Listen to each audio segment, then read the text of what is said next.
வாழ்க வளமுடன். ஓம் நமச்சிவாய. அனைத்து தமிழ் உள்ளங்களுக்கும் வணக்கம். நாம் இந்த பதிவில் பிறக்கப் போகும் ஏப்ரல் மாதத்திற்கான சுப மற்றும் அசுப பலன்கள் என்னென்ன என்பதனையும், அசுப பலன்கள் ஏற்படுமாயின் ராசிக்காரர்கள் செய்ய வேண்டிய பரிகாரங்கள் என்னென்ன, வழிபட வேண்டிய தெய்வம் யார் என்பதனை பற்றியும் விரிவாக காண்போம். உங்கள் வாழ்வில் வளமும் நலமும் செல்வ செழிப்பும் பெற்று வாழ்வில் உயரிய நிலையை அடைய எல்லாம் வல்ல இறைவனை வேண்டி விரும்பி கேட்டுக்கொள்கிறேன். நிகழும் ஸ்ரீ மங்களகரமான சோபகிருது ஆண்டு பங்குனி மாதம் 19ஆம் தேதி திங்கட்கிழமை அன்று சப்தமி திதியில் மூலம் நட்சத்திரத்தில் வரியான் நாமயோகத்தில் அமிர்தயுகம் கூடிய நன்னாளில் இந்த மகத்தான ஏப்ரல் மாதம் பிறக்கிறது. இம்மாத கிரக நிலைகளை பார்க்கும்போது மேசத்தில் குரு பகவானும், கன்னி ராசியில் கேது பகவானும், தனுசு ராசியில் சந்திர பகவானும், கும்ப ராசியில் சனி பகவானுடன் செவ்வாய் பகவானும் சஞ்சாரம் செய்கின்றனர். மீனராசியில் சூரிய பகவான், ராகு பகவான், சுக்கிர பகவான், புதன் பகவான் இணைந்துள்ளனர். இம்மாத கிரக பெயர்ச்சி என எடுத்துக்கொண்டால் ஏப்ரல் 13ஆம் தேதி சூரிய பகவான் மேசராசிக்கும், ஏப்ரல் மாதம் 23ஆம் தேதி செவ்வாய் பகவான் கும்பராசியில் இருந்து மீனராசிக்கும் இடப்பெயர்ச்சி அடைகின்றனர். அதேபோல் இந்த ஏப்ரல் மாதம் 24ஆம் தேதி சுக்கிர பகவான் மீனராசியில் இருந்து மேசராசிக்கு இடப்பெயர்ச்சி அடைகிறார். துலாம் ராசி அன்பர்களே, இந்த மாதம் புதிய ஆடை ஆபரணங்கள் சேரும். விருந்து விசேஷங்களில் கலந்து கொள்ளும் வாய்ப்புகள் உண்டாகும். கணவன் மனைவிக்கு இடையே அந்யோன்யம் அதிகரிக்கும். வெளி வட்டாரத்தில் மதிப்பும் மரியாதையும் கூடும்.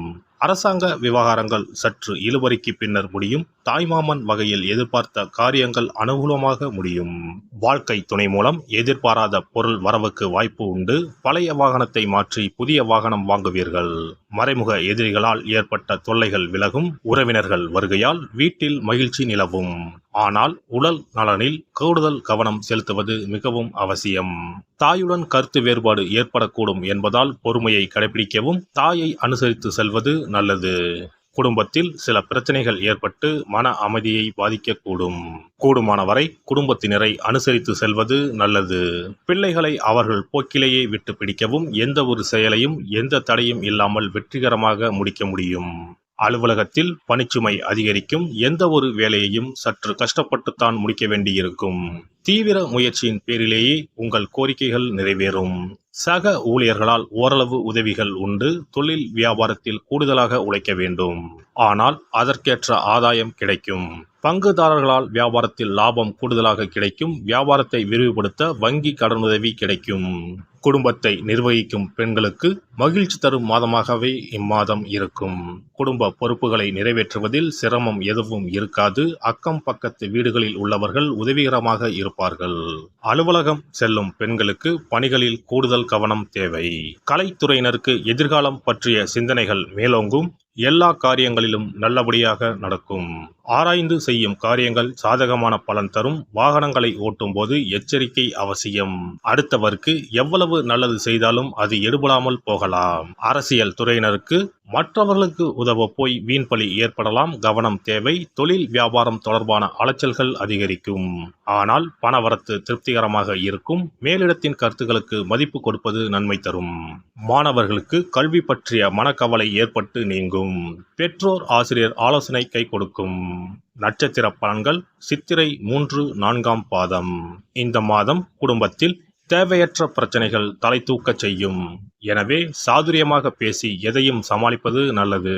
பொதுவான காரியங்களில் ஈடுபடும் போது கவனமாக இருப்பது நல்லது. வாகனங்களை பயன்படுத்தும் போது எச்சரிக்கையாக இருப்பது நல்லது. சுவாதி நட்சத்திரம். இந்த மாதம் எந்த ஒரு விவகாரத்தையும் எதிர்கொள்ளும் மன வலிமை உண்டாகும். எதிலும் கூடுதல் கவனத்துடன் இருப்பது நல்லது. எதிர்பாராத சம்பவங்களால் இழுபறியாக நின்ற காரியங்கள் நல்ல முடிவுக்கு வரும். வெளியூர் பயணங்கள் செல்ல நேரலாம். உடல் ஆரோக்கியம் மனதில் உற்சாகத்தை தரும். விசாகம் 1, 2, 3ஆம் பாதங்கள். இந்த மாதம் அவ்வப்போது ஏதாவது தடங்கள் ஏற்பட்டு நீங்கும். தொழில் வியாபாரத்தில் இருப்பவர்கள் சற்று கூடுதலாக உழைக்க வேண்டியிருக்கும். கடன் பிரச்சனைகள் குறையும். போட்டிகள் நீங்கும். வரவேண்டிய பழைய பாக்கிகள் வசூலாகும். உத்தியோகஸ்தர்களுக்கு மறைமுக எதிர்ப்புகள் நீங்கும். மேல் அதிகாரிகளின் ஆதரவுகள் கிடைக்கும். திறமையான செயல்கள் மூலம் பாராட்டுகள் கிடைக்கும். அதிர்ஷ்ட தினங்கள் 19, 21. சிறப்பு பரிகாரம். கடன் சீக்கிரம் அடைபட செவ்வாய்க்கிழமை இந்த எளிய பரிகாரம் செய்யுங்கள். முருகப்பெருமான் உடனே ஓடி வந்து உதவுவார். செவ்வாய்க்கிழமை அன்று சில எளிய பரிகாரங்களை செய்வதால் விரைவில் கடனை அடைத்து விடலாம் என நம்பப்பட்டு வருகிறது. செவ்வாய்க்கிழமையின் சிறப்புகள் பற்றி காண்போம். எவ்வளவு சம்பாதித்தாலும் வரவும் செலவும் சிலருக்கு சரியாக இருக்கும். சேமிப்பு என்பது உப்புக்கும் இருக்காது. ஆனால் சிலருக்கு வரவை மீறியும் அதிக செலவுகள் ஏற்பட்டு கடன் போன்ற பிரச்சனைகள் வந்துவிடும். இதனால் நிம்மதியாக வாழ முடியாமல் திணறுவர். இந்த மாதிரியான பிரச்சனைகளுக்கு தீர்வுகளை முருகப்பெருமான் அருள்வார். அவருடைய வழிபாட்டிற்கு ஏற்ற தினம் செவ்வாய்க்கிழமை. செவ்வாய்க்கிழமை அன்றைய நாளில் கடன் பிரச்சனைகள், பணி தொடர்பான பிரச்சனைகளை நினைத்து முருகனை வழிபடலாம். செவ்வாய்க்கிழமை அன்று நல்ல செயல்களை தொடங்க ஏற்ற நாள் இல்லை என்பது பாரம்பரியமாக நம்பப்பட்டு வருகிறது. ஆனால் செவ்வாய்க்கிழமை ராகு காலத்தில் செய்யப்படும் வழிபாடு பூஜைகளுக்கு ஆற்றல் அதிகம் என்பது ஐதீகம். செவ்வாய்க்கிழமை அன்று வரும் ராகு காலத்தில் அம்மன் துர்க்கைக்கு எலுமிச்சை தீபம் ஏற்றி வழிபாடு செய்தால் திருமண தடை விலகும். எப்பேற்பட்ட பிரச்சனையாக இருந்தாலும் உடனடியாக தீரும் என்பது ஐதீகம். அதே போலவே துர்க்கை அம்மனுக்கு ராகு காலத்தில் எலுமிச்சை மாலை போட்டு வழிபாடு செய்தால் நல்ல வேலை கிடைக்கும், நம்முடைய கடன் பிரச்சனைகள் தீரும் என ஆன்மீக பெரியோர் கூறுகின்றனர். செவ்வாய்க்கிழமை அன்று செய்ய வேண்டிய பரிகாரங்கள்.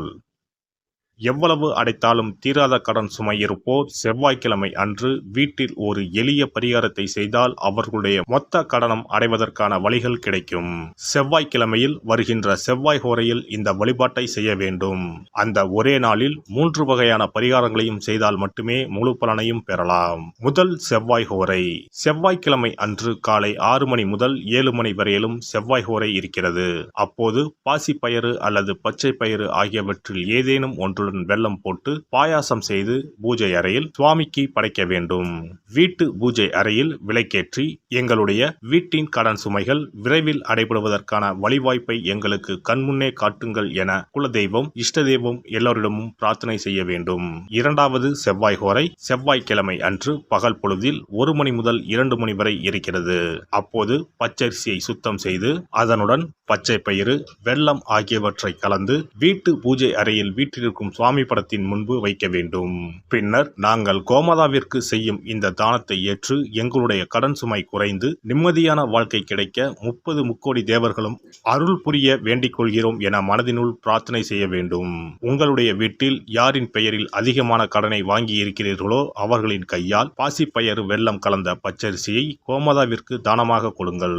பசுமாட்டிற்கு இந்த தானத்தை செய்த பிறகுதான் அன்றைய தினம் பகலில் உணவு சாப்பிட வேண்டும். ஒருவேளை நீங்கள் பணிக்கு செல்பவராக இருந்தால் காலையில் இதையெல்லாம் தயார் செய்து கையில் எடுத்துக்கொண்டு சென்று விடுங்கள். உங்கள் மனதிற்குள் எல்லாவற்றையும் பிரார்த்தனை செய்துவிட்டு பணியிடத்திற்கு அருகில் உள்ள பசுமாட்டிற்கு வழங்கலாம். மூன்றாவது செவ்வாய் ஹோரை. 3ஆம் செவ்வாய் ஹோரை செவ்வாய்க்கிழமை அன்று மாலை 6 மணிக்கு மேல் வரும். அப்போது உங்கள் வீட்டு பூஜை அறையில் ஒரு நெய் தீபத்தை ஏற்றுங்கள். நீங்கள் வழக்கமாக ஏற்றும் தீபத்தினை தவிரவும் மற்றொரு அகல் விளக்கில் நெய் தீபம் கட்டாயம் ஏற்ற வேண்டும்.